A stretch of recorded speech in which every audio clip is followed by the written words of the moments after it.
All right. Thank you for attending our menu printing expectations chat. I am Patrick Guilfoil, District Manager, and we are going to go over some of the benefits of doing our own printing, what to look for, what not to do, look at some examples, and try to iron out some of the issues we've been having with this, with getting some poor examples of printing or other issues that we'll go over. Reminder, this is not a general sales meeting. This is a chat, so feel free to open mic, interject with an anecdote or a question. It's welcomed. Otherwise, it's just me talking for 30 minutes, which is, not the best thing. So menu printing, designing and printing beverage menus is one of the legal tools we have to assist in selling. We talk about all the times the things we can't do legally that provide value to the customer, such as paying for draft systems or giving them a ton of free goods, BOGOing their opening orders. All of these things, as we determine it, are illegal, so we don't do them. Printing menus is not illegal. We are able to do it. So that's why this is something that's important. We can use brand muscle as one way. That's something you guys can do yourselves if you've done brand muscle training, or we can work with our local printer, which is Accent Graphics. You can look at examples of menus that we've already created in our sales drive as under ATL menu examples. That's a good tool to show your customers what we've made for other people. Especially the stuff we get from Accent Graphics is very, very high quality, incredibly professionally done. And a lot of people will see that and be like, whoa, this is a really big upgrade on what they're capable of making and what they're willing to pay for. Sometimes Tito's and other major suppliers handle printing in themselves. I'll give an example today of maybe a menu that Tito's could have done themselves. Next, custom printing is very expensive, so we have a lot of checklists we need to go down to make sure we're getting our money's worth. Go over that in a bit. One of the checklists for that, our top brands have printing budgets. They help us pay for these menus. So when we feature their products, we get to bill them back a portion of the cost. If Savannah was paying 100% of all these menus, there would be a very firm hard cap of how many we could do a year. But when we include our suppliers, we're able to charge them and have them assist us.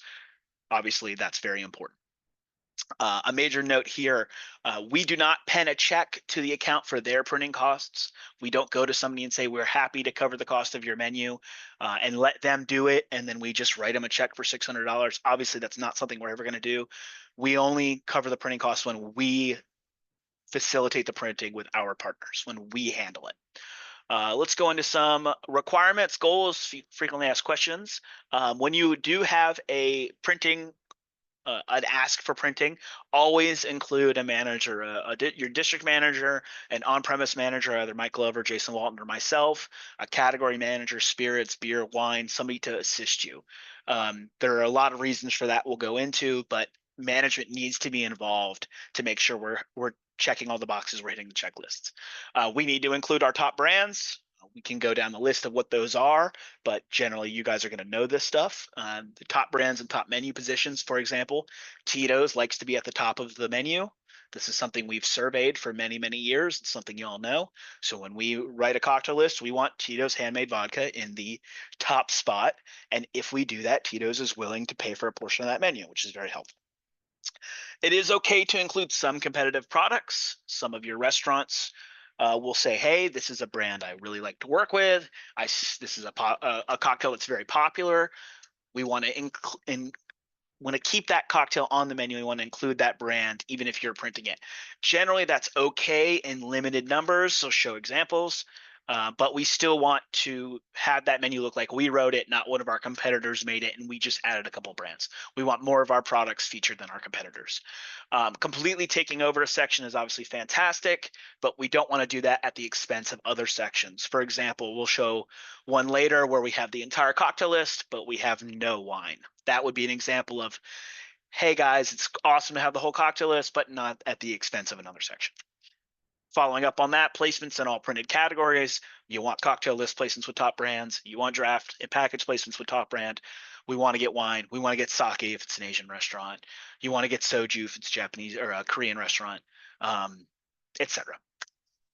And then a big one, Eric's note especially, we must proofread ourselves and edit ourselves, that proper spelling, proper punctuation, proper grammar is being used. Our printers are not editors. They're not going to comb through for your typos, for not capitalizing proper nouns. That's all very important. If you send something completely in lowercase that shouldn't be, they're going to assume you did it on purpose, and they're just going to leave it that way.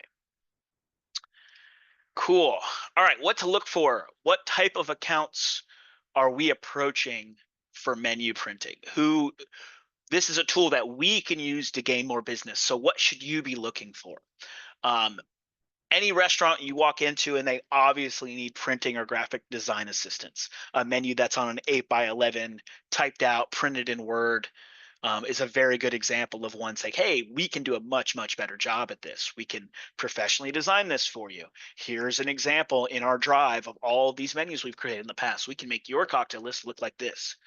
Go after the extremely outdated cocktail lists. I'll show, not so much as show an example of one, but show kind of that theme. Outdated cocktail lists are ones with huge amount of cocktails, 20, 30. I've seen beverage menus with 40 plus cocktails. There's no way that account is properly executing 40 cocktails. There are cocktails on that list that are not getting ordered on a 90-day basis with that many. That is extremely out of date. The martini menu is getting out of date, though with espresso martini and porn star martini, it might be coming back a little bit, but you'll notice if you look at that, you see 17 different martinis with flavored vodkas that we don't represent. That menu's a little out of date. Diageo probably made that back in 1998. Probably time for an update. Look for cheap well spirits on their cocktail list. Brands like those really low brands that are coming out of the well in the plastic bottles. I won't go into which ones. You guys probably know which ones I'm talking about. If those are listed on a cocktail list, they're probably due for an update. Look out for a wine list loaded with convenience store or grocery store brands. If you can buy it at Kroger for cheaper than you can get a glass, they probably shouldn't serve it. That's a good tool. And any of the wine managers want to open mic and expand on this, feel free. But if you can go and get, let's say a Pothic at the Kroger for $12.99 and it's $15 a glass at your restaurant, that's a really nice tip for us to say, hey, you can't compete with their pricing. You should have different wines than that Kroger has. Offer to revamp their wine list. Involve your wine manager. Involve Kate or Scott. Involve myself. We're happy to rewrite a simple wine list for you. It doesn't take that long. Bring those wines in and sample. Staff training and all of that to follow up on it. Hey, Patrick, a quick spot to interject here. Perfect. To fuse together two things you've said now. Not only do I think you're spot on with the wine, looking at wine lists that have grocery brands, but we are an exception to the rule of something else you said, where we're looking for major brands to be on our menus. For us in the wine department, we have mostly smaller portfolios, a lot of family-owned wineries. For the wine department, we don't care what wine you get on a menu, we want it. And any wine is equal to any other wine. So as far as our putting wine on a menu, anything goes. That's good interjection. Thank you, Kate. Look for the chef or a kitchen employee, a chef owner or a kitchen manager, whatever, doing the ordering. Back of the house, they generally don't have as much expertise in front of the house. They'll default to macro brands, which will not include much of our stuff, as we know. Offer professional consultation. You have loads of people at your disposal that have decades of experience writing menus, writing wine lists. We're pros. We know how to do this stuff, and we will go in there and help you pitch this menu revamp, pitch this printing. Here's one group to not pitch a menu printing. High-end restaurants, Michelin star, high-end steakhouses, high-end cocktail bars, people with beverage directors, multi-outlets. These people know what they're doing. If you go in and you try to offer, hey, I'll reprint your whole menus, they're going to look at you like you're crazy. They don't need your help rewriting their menus. They've got that they got that covered. So looking for the places that need help without approaching the places that don't. You might insult somebody by saying, hey, I can redo your whole menu for you. So be careful with that. All right. Go into a couple examples here. Here's some simple features. These are smaller, cheaper print jobs that are typically highlighting one or two products. The brand that's being featured usually covers the entire cost. Again, make sure we're using correct punctuation, capitalization, preferred phrasing. This is a big one. Tito's handmade vodka, exactly like that. 3 words, all capitalized. No hyphens, no lowercase. If we're putting Tito's on there, that's how it looks 100% of the time. That's very important to them. They won that lawsuit, and they're going to rub it in everyone's faces. These features are a good way to get a simple cocktail list placement without rewriting a whole menu. Sometimes menus are locked and they're set by corporate, they're set by somebody out of state, and you have no chance of getting on there. But the local person may have the chance of doing a menu feature, of doing a table tent, of doing a 4x6 card. These are very straightforward and simple. Again, the bill back is usually going 100% to the supplier, so we really have no limit on how many of these we make. So go for it. Go after these features. Good one to get quite easily. Here is a good example of a wine and beer only menu. I'm going to feature 4 or 5 menus. I want y'all to know I purposely did not look up whose accounts they were. I'm going to judge these menus exactly on the menus and tell you what I see that's good, tell you what I see that's not so great. It is not personal. Don't take offense to it. These are just areas that we can improve. Walk Provisions is very clearly a Chinese restaurant, beer and wine only. They don't have a full bar.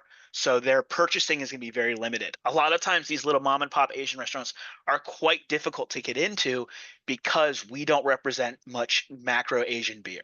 They're going to be looking for Tsingtao.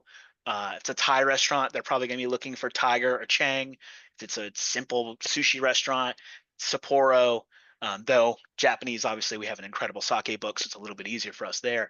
But this Asian restaurant, this Chinese restaurant would potentially be tough to get into. But we go in and we offer the menu printing, and we're able to secure their entire wine list, and that's helpful. Again, it's okay to include some competitive brands on occasion. For example, they wanted Sapporo, they wanted some domestics. We don't carry domestics, so it's not really huge competitors for us. A couple of craft beer competitors. We make this menu for them. It's likely going to last years without being changed. So they're going to cruise on this menu 2, 3, 5, maybe as long as 8 to 10 years, where you just get these reorders forever, and that's awesome. I want to bring up why it's important to include a category manager, because I didn't even notice this the first time until I shared it with Kate, and she pointed out a couple of things about this wine list that we would tweak if we did it again. Patrick, First, can go Scott ahead. and I go over them? Yeah, of course. Okay. We'll take turns. It'll be fun. All right. So, first, great job of the actual placements here. We want to give credit where credit's due. But I'll call problem number 1. There's a general rule of thumb with wine on menus where you list the wine lightest to heaviest. So a huge issue for me is that the red wine is listed before the white wine. Those should be flipped. Scott, what's next on your list? Going down down the red and white, it's exactly the same. So it goes Cabernet Merlot, Pinot, and the preferred way would be Pinot Merlot Cab, just to do it lightest to heaviest. So the funny thing looking at this, not that it's funny, but it's exactly the opposite of how my eyes want to see it. So I want to see white wine, Sauvignon Blanc, Pinot Grigio, Chardonnay, or Pinot Grigio, Sauvignon Blanc, Chardonnay. You could do a judgment call there, really. And then on the other side, red, and do Merlot. I'm sorry, Pinot, Merlot, and Cab. Mm-hmm. And then the funniest one that it took both of us kind of a minute when we were looking at it is Sandpoint, because there's a lot of Sandpoint on that menu. But Kuranui is not a Sandpoint wine. This is the most glaring editing error of the entire menu, yet it still somehow took us a 3rd check to catch. I didn't catch it either. Yeah. And I've got one more, and this is super subtle. It would be the 4,000 level of, menu editing catches. If I had been consulted for this menu, knowing that Patrick is exactly right, when we print these, sometimes they are at the restaurant for years, plural years. You want to be very careful of what you place at the account. Now, Capo Nativo Organic Pinot Noir is excellent, and it's a great price point. I understand why it got placed, but I would be very hesitant in this particular case, to print a menu so specific with the Pinot Noir, knowing that it's a direct import item, And that would be something that a wine category manager could have consulted on in advance, where maybe we would have made the wording on this a little more vague, such that if we couldn't get this direct import product, that we would be able to pivot for the account and still fulfill a Pinot Noir without having it listed so specifically on a menu. That's a good note. Thank you. Yep. So yeah, just a couple of things we could have done different, and consulting a wine manager would have fixed those problems. I also think I always like to look for half the craft on draft or half the craft in package, and we only have one beer of a beer that has 9 placements. I'd love to see another craft beer or maybe 2 added. Allagash White would be a good example. Classic City, 3 Taverns, something else, maybe even something Asian. But overall, a pretty solid menu. Again, you've secured a good bit of this place's business for a long time with this, so it still gets a check mark of approval. Well, and I would like to see it say, if you Yep. want to go back, I'd like to see it say craft beer instead of IPA beer. That's a good catch too. Craft beer instead of IPA beer. Another yeah, little editing would have been hopefully caught. I don't know that I would have caught that though, but that's a good catch. All right, we got some bigger menus to look at. This one I'm gonna have to do it this way. So this is green ginger. Real quick, this is a big major printed menu project. It's responsible for about $10,000 in new sales from an account that was not active with us previously. There's no end in sight. We completely took over every section. It took months of presentations with the owner. It took several staff trainings of presenting these products, presenting these cocktail lists, following up to get the owners to finally agree to launch this menu. It was expensive. It took probably 6 of us several months to get it finally launched, and now it is, and they've been cruising on it for well over a year, and it is quite a good menu. So this is an Asian restaurant. It's primarily Chinese, but they also do some sushi and even some Thai and Korean food, so a little bit of an all Asian menu. You'll see our cocktails here are featuring all of our products first. You have Tito's Handmade Vodka #1, great menu with Koji Sake, Fujima Vodka, Etsu Gin, EY45, so Asian spirits featured. Most of these cocktails were designed by Chris Ondal, who is fantastic at this. He makes great cocktails. They're relatively simple to make, so you can trust that a bartender that knows what he's doing is not going to have a hard time with this. Plantation is listed there. This menu was done before the name changed to Plantaray. Not something we really need to worry about in the short term. And then here's an example of a couple of cocktails that they wanted to keep. So because we're still taking over this menu, we were fine with that. They like this strawberry fusion. That cocktail is quite dated in my opinion, but they sell a lot of it, and that's fine. Same with the lychee lemon drop, again a little bit dated. With the flavored vodkas, the sweet and sour print on the menu, this is what they wanted. That's fine. Notice we put those last on the cocktail list and sort of out of order. We did that on purpose, featuring our stuff first. Going into beer, half the craft on draft, that's perfect. Trop, Classic City, and Allagash, with again a couple other brands that they wanted to keep. Bottles and cans, heavily Asian here, difficult for us to compete, but we put 3 Taverns and Athletic and Original Sin on there, doing the best we can. Again, very well done. The wine list is entirely ours. I actually wrote this wine list. I'm quite proud of it. Okay, it's not entirely ours. There's a couple of wines on there that aren't ours. Miyomi Pinot Noir. But we rewrote a whole wine list, put great wines on here. None of these are in the local Kroger Republics in this area. They're all wines that are making good money for the account. And it's a balanced list. There's good options of lightest to most full body, as the wine team was telling about earlier. You start with light with a sparkler, Pinot, Grigio, Sauvignon Blanc, Riesling, and get to more full body, then Rosé, then Reds, lightest to most full body. They liked to keep Mayomi. That was their request. It was their current bestseller. We left it on the menu, and then gave a more affordable option in El Viejo, so we would undercut and outsell it. Yeah, and then moving on, I even convinced them to do a reserve bottle list, just in case they do have some customers coming in who want a premium bottle of wine. They've got some really nice wines there available by the bottle, especially that Domaine Vacau dry Riesling, which would be my choice for an Asian restaurant. And then a beautiful job done by our printers. We redid their whole sake list. Again, some of these kept. Gekikon, Suchikobai are not our brands. They put graphics on everything. It's just fantastic. Brent from Accent Graphics just flexing on us on how good he is at his job. This is a beautiful menu to show to anybody that what we're capable of, what we're capable of making. Again, it took months. It was a lot of work. This is Brendan McMackin's account. I got to imagine he went there 20 to 25 times to try to get this one finalized, but it's been worth it. Yeah, cool. Good menu. Any questions? Any notes on that one? I closed that out and I can't get back to it, but that's fine. Yeah, that's just a premium example of what we're good. So Really good menu. Go ahead. One little thing too, and this from the wine department talking about beer. I don't drink a lot anymore when I go out, and my girlfriend almost exclusively drinks non-alcoholic cocktails or beers, and I really look for an athletic on the menu, and that's a huge thing. And I think a lot of people are still kind of forgetting about, not us, but I think a lot of menu or restaurants aren't really, I don't know that they've really gravitated towards it wholeheartedly yet, but I really appreciate it.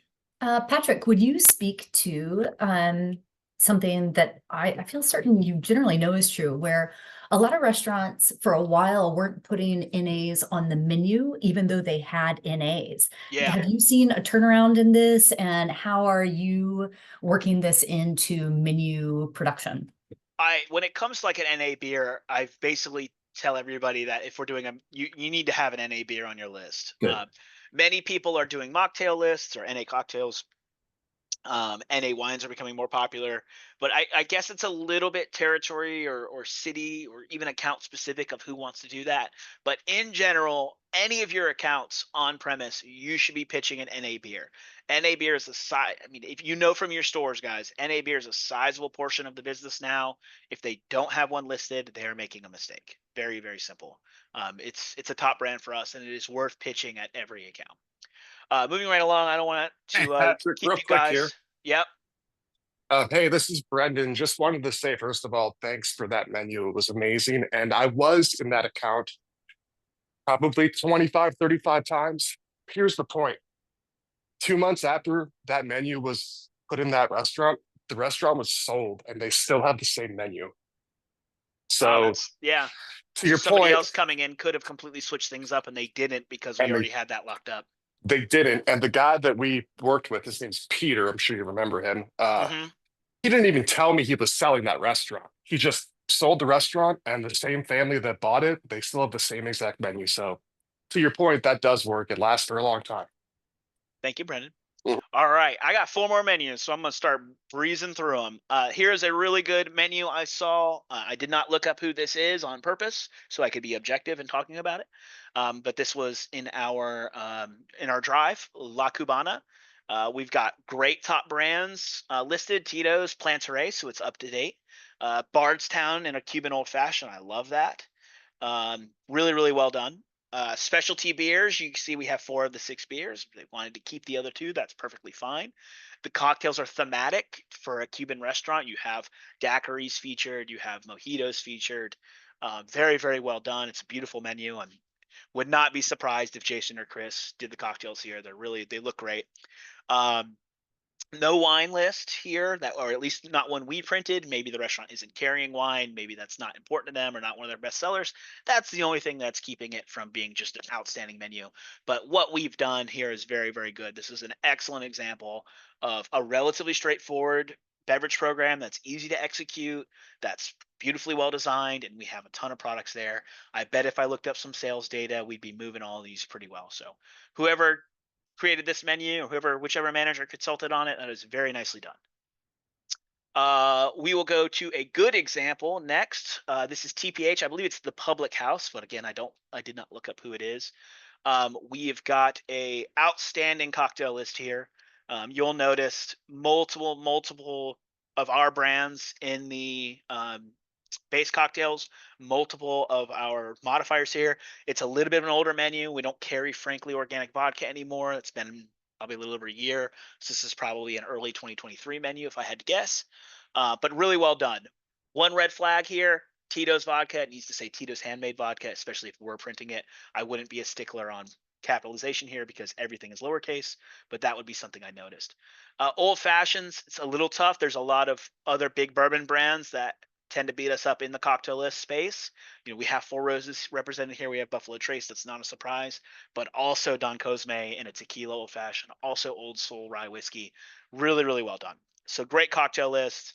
Again, a little bit of the Tito's vodka. There's a typo here that I just noticed with daiquiri, but that stuff happens.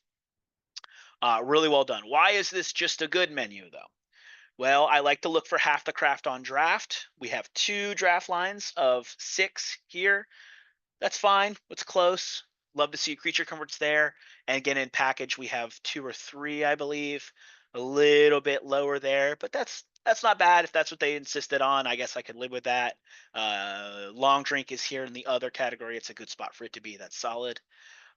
Here's our issue. We could take over a cocktail list and have something like 13 cocktails with our base spirits, but we did not get a single wine in this location.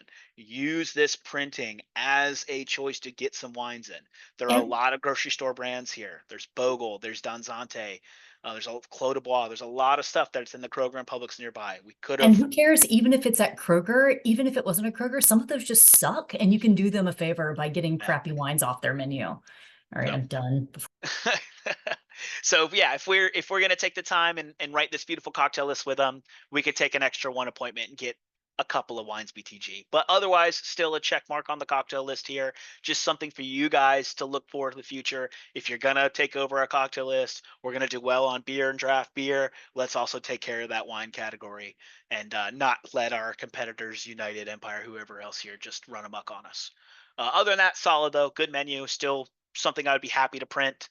One other thing, I just closed it out, but seasonals on a tap list is something we want to be careful of if we're printing. That menu is going to go out of date quickly. That would be a good opportunity to instead pitch a year-round draft option or saying something like 3 Tavern Seasonal Sour instead of putting, I believe it was Prometheus that was on the draft list. Prometheus is like a 2-month beer. So if we put that on a menu, that menu is out of date in 2 months, right? And then they're going to either have a menu be wrong for years, or they're going to say, hey, can we reprint this menu? And we got another big cost that we got to deal with.